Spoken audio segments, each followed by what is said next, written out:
Bonjour à tous, je suis heureux de vous retrouver aujourd'hui sur ma chaîne pour une vidéo consacrée à la puissance américaine dans notre monde contemporain. N'hésitez pas à vous abonner à ma chaîne, à mettre un pouce et à partager cette vidéo autour de vous. Vous pouvez également me retrouver sur mes comptes Instagram et TikTok. Les liens de mes comptes sont dans la description de cette vidéo. Bon visionnage! Les États-Unis ne sont plus le Soleil entouré de planètes, ils sont une planète parmi d'autres.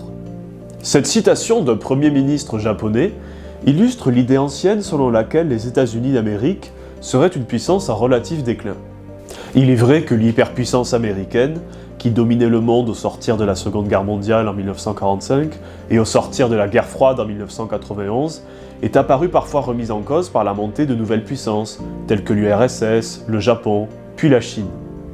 Cependant, les États-Unis d'Amérique restent de nos jours la première puissance économique mondiale. Intéressons-nous par exemple à la richesse produite, au PIB nominal. D'après le World Economic Outlook 2022, que le FMI publie chaque année, les États-Unis affichent un PIB nominal de 24 000 milliards de dollars. À titre de comparaison, le PIB nominal de la Chine, deuxième puissance économique mondiale, est de 18 000 milliards de dollars. Cependant, la puissance américaine apparaît dépassée par la Chine dans certains domaines. Par exemple, en 2023, la Chine représente 43% des dépôts mondiaux de brevets, contre 19,3% pour les États-Unis. La Chine représente également 15,2% des exportations mondiales de marchandises, contre 8,4% pour les États-Unis. En réalité, si les États-Unis disposent du premier PIB nominal mondial depuis le début du XXe siècle, leur domination économique est fréquemment apparue remise en cause. Par exemple, en 1956, le prix Nobel d'économie Maurice Allais estimait que l'URSS serait en mesure de dépasser économiquement les États-Unis entre 1970 et 1975. Dans les années 1980, les États-Unis craignaient que le Japon, qu'ils étaient parvenus à battre militairement en 1945, ne soit en mesure de les dépasser économiquement. Mais aucun de ces scénarios ne s'est finalement produit. De nos jours, malgré une forte inflation de 6,5%, les États-Unis affichent des performances économiques indéniables. Leur économie est caractérisée par le plein emploi, avec un taux de chômage de 3,5% en 2023.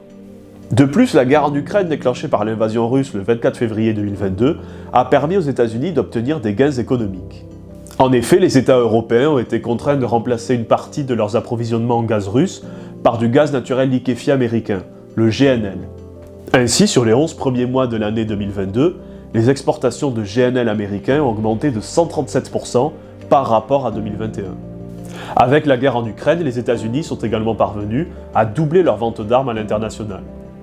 Par exemple, en janvier 2023, la Pologne a commandé 116 chars Abrams. L'Allemagne a également commandé 35 avions F-35.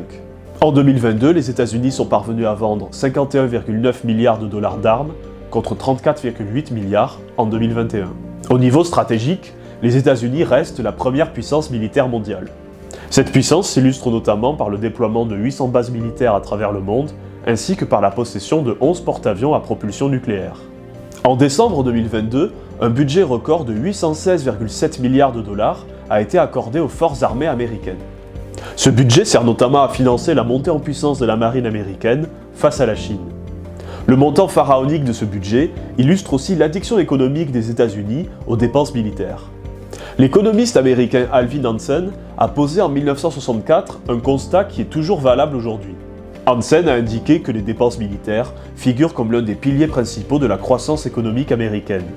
En dépensant toujours plus pour leur armée, les États-Unis utilisent le concept économique du multiplicateur keynésien.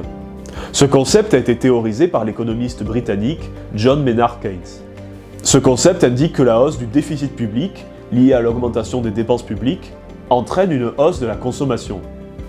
Cette hausse de la consommation entraîne ensuite une hausse de la richesse du pays, c'est-à-dire du PIB nominal. Et cette hausse du PIB nominal entraîne ensuite une nouvelle hausse de la consommation. Finalement, avec le multiplicateur keynésien, la hausse du PIB nominal est supérieure au déficit public créé par l'augmentation des dépenses militaires. Ainsi, les dépenses militaires américaines, en termes d'emploi, de production industrielle et plus largement de création de richesses, rapportent plus qu'elles ne coûtent. Cette politique a notamment été poussée à son paroxysme durant les 2 mandats du président Ronald Reagan, au pouvoir entre 1980 et 1988. En faisant exploser les dépenses militaires, Reagan poursuivait plusieurs objectifs. Il souhaitait creuser l'écart économique avec le Japon, relancer la croissance américaine et forcer l'URSS à s'engager dans une course aux armements contre les États-Unis qui serait nuisible pour son économie. Tous ces objectifs ont été atteints et cette course aux armements est d'ailleurs l'une des causes ayant entraîné la dislocation de l'URSS en 1991. À moyen terme, nous pouvons estimer que les États-Unis seront en mesure de rester la première puissance économique mondiale. Compte tenu de son entrée dans une ère de déclin démographique et du ralentissement de la croissance de son économie, il est de moins en moins probable que la Chine parvienne un jour à obtenir un PIB nominal supérieur à celui des États-Unis. Quant à la puissance militaire américaine, elle reste inégalée, malgré les investissements massifs de la Russie et de la Chine pour moderniser leurs outils militaires respectifs. Je vous remercie vivement d'avoir regardé cette vidéo. Bonne journée à tous et à très bientôt.